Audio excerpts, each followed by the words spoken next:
Body bag घोटाळ्याप्रकरणी मुंबईच्या माजी महापौर किशोरी पेडणेकर यांची ईडीकडून जवळपास 6.5 तास चौकशी करण्यात आली आहे।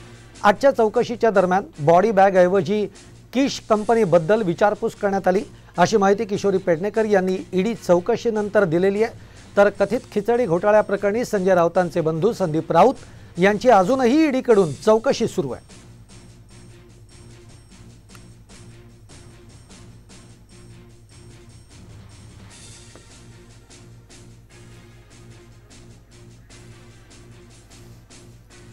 आज बॉडी बॅग बद्दल विचारलंच नाही। आज होतं ते किश कंपनी बद्दल होतं आणि किश कंपनीचे काही पेपर्स त्यांना हवे ते नक्की आम्ही देणार आहोत, कारण यंत्रणाला सहकार्य करणं आमचं काम आहे आणि त्यामुळे वकिलांच्या माध्यमातून मी ते सगळे पेपर देईन।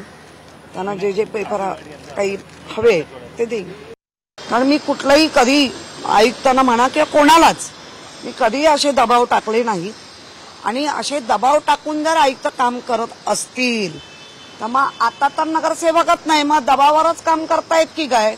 आणि जे काय मुंबईचं आता चाललंय किती कोटींनी खाली सगळं घसरत चाललंय ते दबावपोटी करतायत की तुम्ही IAS ऑफिसर म्हणून एक सत्सद बुद्धी म्हणून काम करतायत?